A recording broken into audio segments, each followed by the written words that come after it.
daughter-in-law couldn't see that she was in a power struggle with the mother-in-law that wasn't necessary.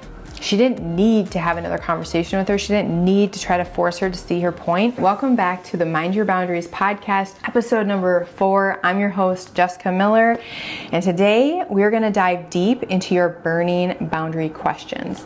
I went through my social media and I picked out the top 6 performing videos that tells me you're either interested in it or you're highly engaged or can relate to it. And what I'm gonna do is I'm gonna show you how I conceptualize my response to these questions, and that's gonna teach you the framework I use. And through every 6, so all the 6 questions, I'm going to run through what a boundary is, where it begins and ends, the 3-step process, and then implement it. And so you'll learn how I conceptualize my framework, and then through repetition, you're gonna get more and more comfortable with the idea of setting boundaries. Before we begin, let's get those fingers warmed up in the comments. I want you to let me know, is there a specific area in your life that you're hoping to learn how to set better boundaries around? Is it boundaries with a romantic relationship? Is it boundaries around tech? Is it boundaries around health habits? Is it boundaries with parents and in-laws? Is it boundaries with your kids?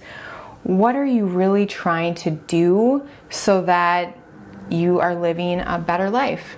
The more that you give me, the better content I can create. And remember, we don't want to be passive podcast listeners.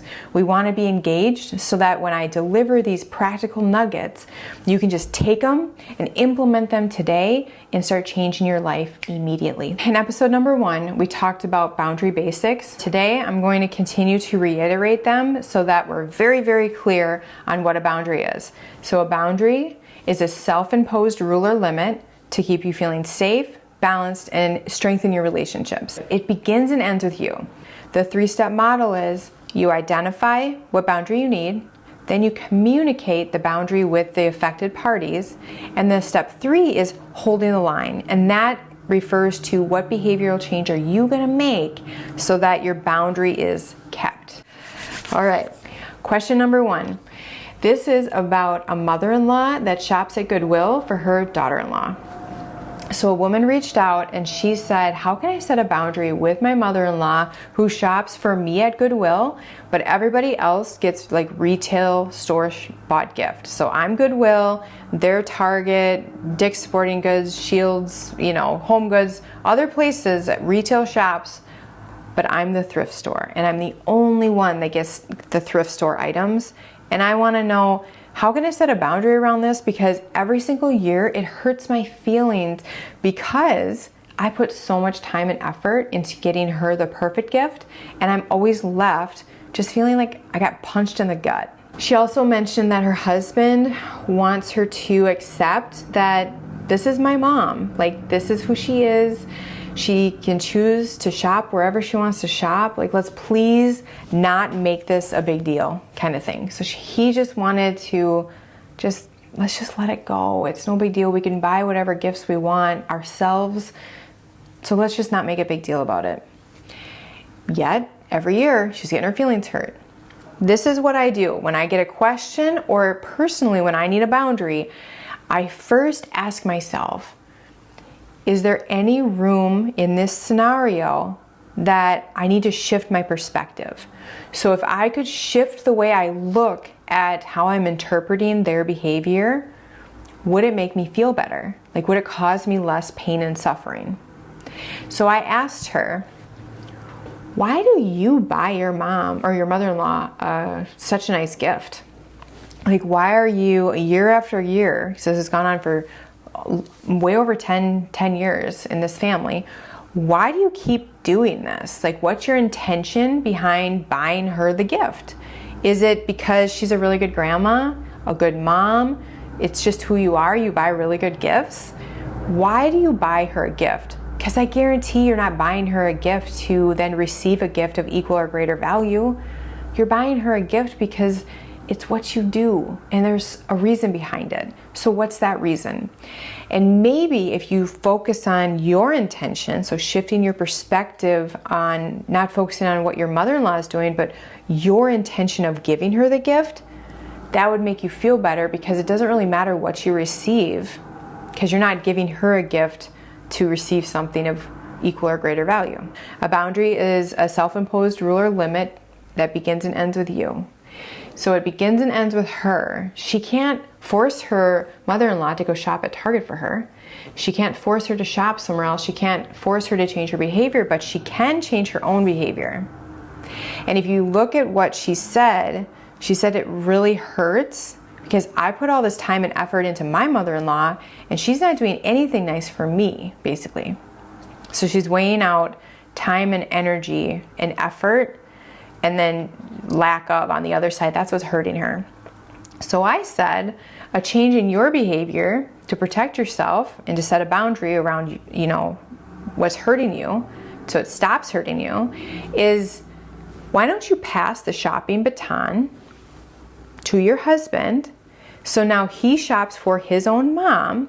He has more skin in the game, and then you're out of the line of fire. And then it would feel better for you because you don't feel like I'm putting in all this time and energy into her gift. You're just showing up at Christmas. Everyone's enjoying themselves. You get your used roaster. She gets a gift from her son. But you don't have to think, great, I got a used roaster and I spent 3 hours and however many dollars finding the perfect item for her because I care about her. None of that would exist if your husband is the shopper.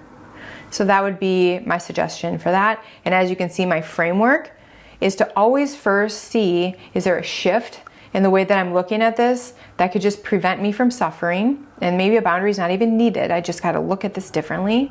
So I always ask yourself that first, because sometimes we can just be so close to the picture that we don't think of alternative ways of looking at things. So shift in perspective, and if that's not the case, then look at what boundary you can set, and always remember that a boundary begins and ends with you, so it's your behavior you have to change, not the other person. So she she liked that idea, and she passed the baton to her husband. Now, let's look in the comments. For this specific video, the comments were crazy. And the top comments were what they would do, because it was kind of like, what would you do kind of question. And they said they would shop at Goodwill for their mother-in-law. They would regift the Goodwill gift to their mother-in-law. They would give their mother-in-law a gift certificate to go shop at Goodwill to give you the Goodwill gift. All of these definitely work. Definitely work. And I'm not a fan of them. The reason why I'm not a fan of meeting her mother-in-law's pettiness with more pettiness is because it changes who you are as a person. Like, you don't want that. I mean, obviously she's a good person because she goes, after 10 or more years of going through this with her mother-in-law, she still puts in time and effort to find the perfect gift. Like, she obviously is a good human being. So if you were to then match that energy of your mother-in-law and meet her pettiness with pettiness, that's changing who you are. And you don't want to get drugged down into that murky, mucky crud, right? You don't want to go into the trenches and be petty with her. And so I don't advise that. Those were definitely very popular comments, and people loved that idea. I just wouldn't do it. I mean, even if my own mother-in-law, like, let's say she didn't buy me anything for Christmas. Like, let's say she shopped for everyone else and I'm just sitting on the sofa and everyone else is opening presents around me. She's opening the gift that I bought her and I'm just sitting there twiddling my thumbs. I would still buy her a present, because if I stopped buying her a present and she would know, like, oh, she's not buying me a present because I don't buy her a present, that would almost be like me letting her win, because she's making me become a mean girl too. And if you are at a level that you can rise above and say, that's mean, you don't want to then become and meet that behavior and become the mean person. So always, like, rise above that stuff. Don't go petty. Just Try to find an alternative solution, like she passing the baton to her husband to be the shopper versus meeting pettiness with pettiness. That's all I have to say about that one. Okay, question number 2, boundaries with clingy neighbors. Here in Minnesota, and maybe where you are from as well, we have cul-de-sacs, and if you're fortunate enough to move into a cul-de-sac with families that have kids in similar ages and you get along with the other couples, you tend to gather at night at the end of driveways. Sometimes there's one hub, sometimes you just gather in other people's driveways, it doesn't even matter who. And you have a couple adult beverages, catch up with other adults, your kids play with other kids. It is a magical upbringing. It is a really close-knit experience. And honestly, it makes me super happy when I see it. Like driving around, going for walks. In Minnesota, we take our fireplaces, like our fire pits that you get at Home Depot, and you put them at the end of your driveway. It's just the weirdest thing because you can have all these like really nice patio setups in the backyard, but you take this metal dome or like, you know, upside down, this metal bowl, and you put it at the end of your driveway, and that's what you do instead. It's just a cool tradition. So I just want you guys to know before I even say this, I'm a huge fan of cul-de-sac villages. And so is this couple, except their village got to be too clingy. So much so that they would get done with work, pick up their kids from daycare, pull into their driveway, and they would be going to open their door, and it's just like, oh geez, there's Jessie the neighbor, like right there already with their lawn chair ready to start partying for the night. And it's like 5 o'clock, you haven't even got your mail yet, you haven't even asked your child like how was daycare, nothing. It's just right now we're gonna start. And this was every single night, and their house was the hub. And they were just getting sick of it. They couldn't do anything as a family. They didn't feel like they could teach their kid how to ride bike. If their kid got a new toy, it would just get overrun by the other kids. It was too much. They were overwhelmed. But they did not want to set a boundary because they did not want to come across mean, aggressive, or selfish. What does that remind you of? The myths that we busted in the last episode. So before we get started, I asked them, think of one of your neighbors that you feel is super rational, you really like her or him, and think if you went over to their house, like their house is the hub. And let's say Samantha said, oh, hey guys, like, how's it going? Just so you know, today we're not gonna be hanging out, we're gonna be doing something as a family, but we'll catch up tomorrow. Would you walk away thinking Samantha is a real B? Or would you walk away thinking, oh, yeah, that totally makes sense. You know, maybe we should try that. And they're like, well, yeah, we would not think Samantha is weird for doing that at all. They worked and worked and worked. It took a while. They decided to set this boundary, and once Jessie popped over, so she's right there, you get out of your car, she said, hey Jessie, so good to see you. Just so you know, we're gonna start spending Monday, Wednesday, and Thursday nights as a family, and then Tuesday, Friday, and Saturday nights will be together, like with the cul-de-sac family. And Jessie's like, okay. And so they just set these boundaries up where they had 3 nights a week, where the neighbors knew, like, this is just our time in our driveway, and you know, you guys do your own thing, but we'll get together on the other nights. Nobody had a fuss. It was super cordial, super awesome. They still had the same type of vibe, and they were very grateful. Changing your perspective doesn't really apply to this one because it's literally time taken from your family away from you that you'll never get back. So that wasn't ever a question.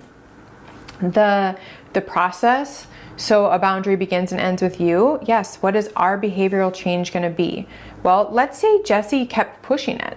Let's say you said, hey Jessie, so it's Monday, Wednesday, and Thursdays we're going to hang out as a family. We'll see you on Tuesday, Fridays, and Saturdays. Let's say Jessie shows up right away again on Wednesday. So that was a Monday. She shows up on Wednesday, chair in hand, and you're like, oh, hey Jessie, sorry, it's Wednesday, it's family night, but we'll see you on Friday. The behavioral change on their part is they just keep holding the line. So they just keep letting them know, okay, Jesse, nope, it's not tonight, it's tomorrow night. Okay, no, it's family night, we'll see you in 2 days.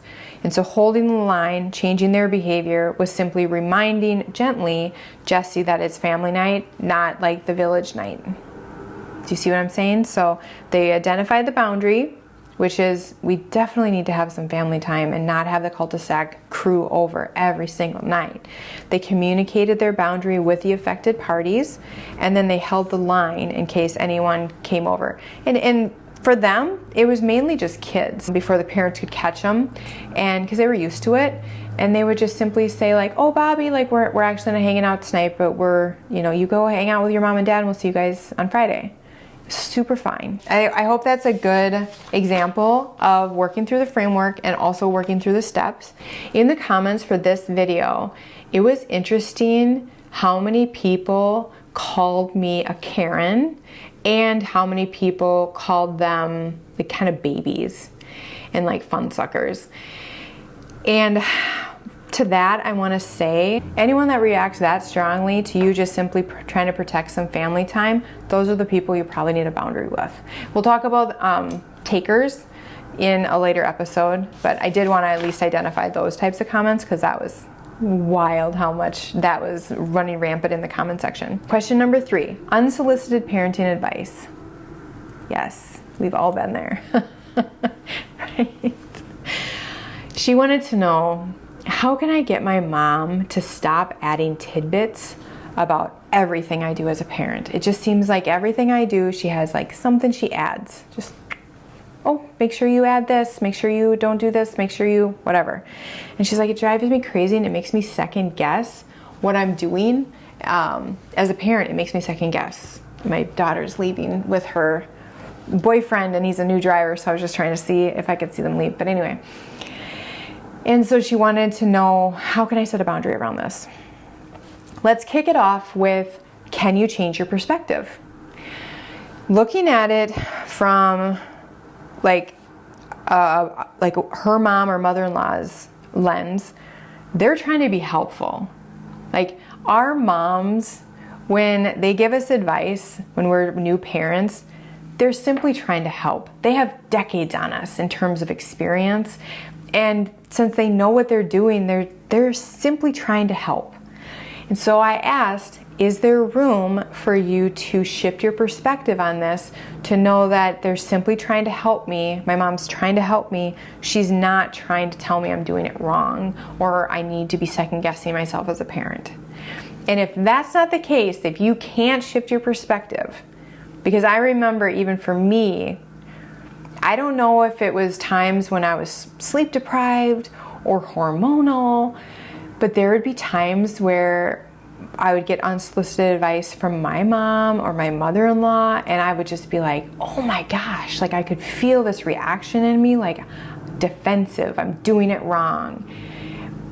And other times it would be just fine. So it had to be probably lack of sleep, right? And instead of setting a boundary with them, I changed my perspective because I thought, oh my gosh, they have so much more experience about this. What will I be like as a mom? I'm gonna totally be that parent that's trying really hard not to overhelp, because we just want to help. Like as moms especially, we're just helpers.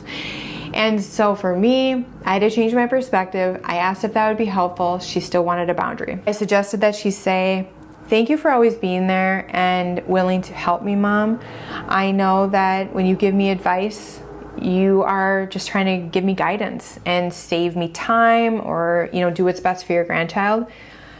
I have to tell you though, that even though it's not your intention, it makes me feel like I'm doing something wrong. When you give me advice that I don't ask for, it makes me second guess myself as a parent. And so I want to know, is it possible for you to save your advice, save your tidbits until I ask for help? So you're communicating a boundary, so it's a rule or limit, and you're asking for like her to cooperate. Let's say mom is it's so ingrained, it's so automatic, and the next time you're changing, she's like, it's really helpful if you already have some of the wipes out, so you're not trying to pull them out of the little container. And she's like, she could say, oops, Mom, remember, I want you to give me space to be a mom without giving me the feedback or the advice or tidbits unless I ask for it. Her holding the boundary is by reminding her mom, oops, remember, I don't want advice or help unless I ask for it. I had to move my desk again because the sun keeps passing by, so now you get to see more of my 100-year-old door and just more of the background as we keep moving further down the front porch. Next one, number 4. Her mother-in-law calls her baby my baby, and she wants to know, how can I get her to stop? My husband has said, Mom, knock it off. She wants to know, what can I do? First, let's see if we can change our perspective. When this happened to me, and I think some of you are going to be able to relate to this, I remember when my kids were really little, my mother-in-law would call them our, O-U-R, babies. And when they were really young, I feel like postpartum, I had more testosterone in me, and sometimes I could probably hear like an audible which now makes me think, oh my gosh, like I cannot believe I actually got mad at that, or really possessive or protective. So it had to have been a hormonal influx of testosterone just to give me drive and motivation to keep caring for this baby, you know, when you're sleep deprived and everything. So what I did when I felt that inner animalistic nature rise up in me when my mother-in-law would say our babies, I changed my perspective. So I looked at it like my mother-in-law is trying to make our babies feel very included in the clan, the family, in the village.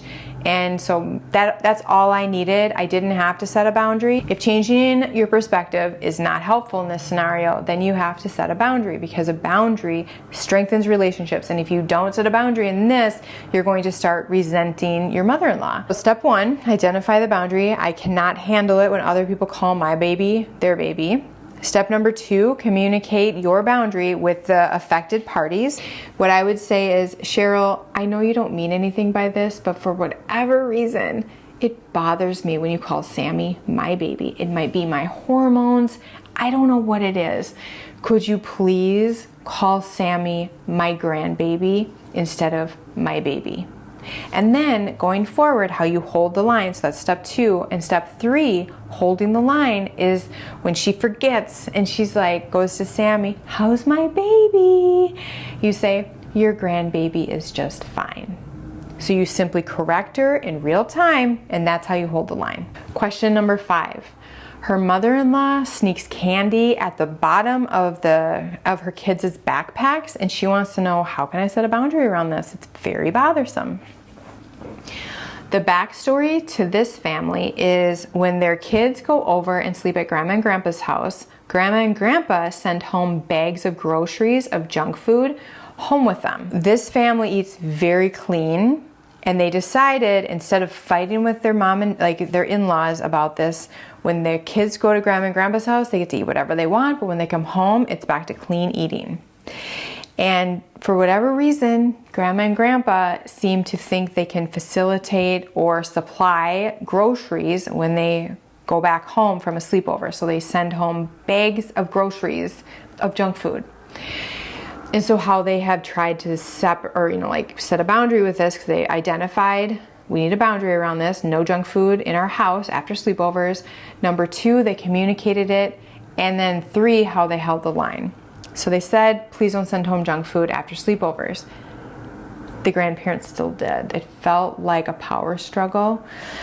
They would still show up, they would still try to send the kids in with their backpacks on, with bags of groceries, and the husband would just take the bags, set them back in the car, and that went on for a while.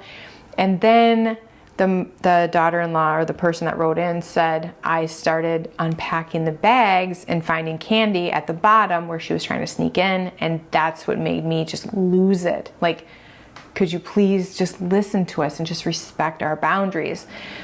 And she's wondering, what can she say to get her mother-in-law to change her behavior? Going back to a boundary begins and ends with you, she needs to think, what can I do to hold this boundary. No junk food comes into our house. We've communicated it. They, for whatever reason, can't respect it. How do I hold this boundary? And I think the simplest way is if you tell your kids when you come home from Grandma and Grandpa's house, I need you to set your bag on the kitchen table for me to empty it out to do laundry, and then you can go take a shower or go get ready for whatever. But this is our routine. You come home, you set your bag here, and then you go on with your night. When they set their bag there, you take all their laundry out to do, and then you also remove the candy and dispose of it how you want. That's you changing your behavior. You don't even have to have another conversation with your mother-in-law. Like it's up to her if she wants to continue to waste candy like that, because eventually the kids are going to say, yeah, we don't actually get it because mom or dad, takes it out before we even get it to our room. And, that would just resolve itself. But what I saw in that question was because it was so many instances where the parents were disrespected, the daughter-in-law couldn't see that she was in a power struggle with the mother-in-law that wasn't necessary. She didn't need to have another conversation with her. She didn't need to try to force her to see her point. She just needed to clean out the backpacks before the kids took them up to their rooms.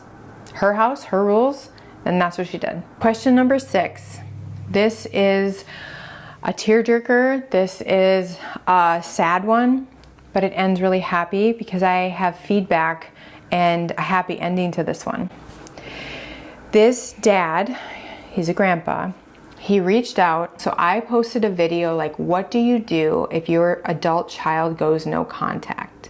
And I got so many responses that I'm actually preparing an episode strictly on that.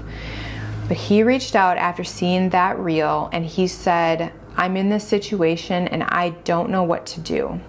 And what happened is him and his wife, so they're grandparents, so grandma and grandpa, and then it's his son and daughter-in-law, and they have grandkids, they have kids. They just went no contact months ago, and they don't know why. They can't get them to talk. They've taken the kids away from them, and they're freaking out. They have tried everything. They've tried begging, saying, you can be mad at us. You can punish us, but please don't take the grandkids. They fought so hard to see their grandkids with no avail. Like the son and daughter-in-law just pulled the kids, and the grandma and grandpa were just suffering for months and months and months. He reached out and said, we have mediation set up.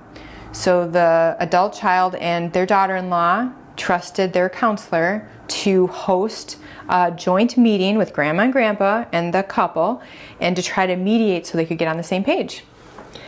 And he's like, I don't know what to do so that we don't mess this up. And I said, there's 2 things that you need to do to get through this meeting and successfully move forward as a family. Number 1, you need to find the kernel of truth, whatever your son and daughter-in-law are saying that you did to hurt them, because obviously they got hurt somehow by you or your wife. You have to find the kernel of truth, something to say, I'm so sorry and made you feel this way. Acknowledge them, make them feel seen, understood, heard. And whatever you do, number 2, do not bring up seeing the grandkids in that meeting. Do not bring up seeing the grandkids, period, until you're invited back into the grandkids' life. And he's like, that's going to be very, very difficult. Of course it is. But what happens is, and this is very common, but what happens is when the grandparents say, as adults we can fight, but don't punish the grandkids, let us see our grandbabies. In essence, you're telling your adult child, your kid, because they're still your kid, you don't matter. Get out of the way. I don't care if we resolve this or not. Give me those grandbabies. You see what I'm saying? So I said 2 things. Number 1, you apologize and validate and make them feel seen, heard, and understood. And number 2, you do not bring up seeing the grandkids. Weeks went by, and then I heard back from him, and they had the meeting. It was a very difficult meeting for him and his wife, the grandparents, because He definitely felt like the therapist was biased because it was his adult child and daughter-in-law's therapist. But they got through it. They apologized. They validated them. He said they learned a lot by not trying to convince their son of their side of the story, by simply listening. They learned a ton. They didn't bring up the grandkids at all. He said that it was very tough, but they didn't bring it up. At the end of the meeting, he got a hug from his son. On that next Sunday, the couple, all four of them went out for dinner. And then by Tuesday, they got to see their grandkids. Now that is such a happy ending. We were able to bring a family back together. And because they weren't so focused on who was going to be right in that meeting, they were able to bring their family and heal and move forward. That is the power of having like personal boundaries, a rule or a limit. And that when I suggested those two things for them to follow, it's a personal rule or limit so that they could hear what the son and daughter-in-law had to say, because it was important. Whatever they had to say, I don't even know the details. But by them, I like just making them feel like they mattered and not just pushing past them and just saying like, let me see the grandkids. I don't care about your temper tantrum or whatever. The family is moving forward in a healthy way. And that's just the power of boundaries, you guys. Boundaries fix almost everything. I love that. I hope you like the style. I hope you really understand my framework, which is you first, when your amygdala says fight, flight, or freeze, and your inner boundary coach blows the whistle and identifies, hey, we need a boundary here. I first want you to ask yourself, can I change my perspective on the way I'm interpreting this behavior? And that resolves everything. And if that's not possible and you truly need a boundary, then you have to go through the steps of remind yourself what a boundary is. It's a self-imposed rule or limit to keep you safe, balanced, and strengthen your relationships. It begins and ends with you, which means even if you're asking for someone to cooperate with you, you're the one that has to hold the line. And the 3 steps are identify, communicate, and hold the line.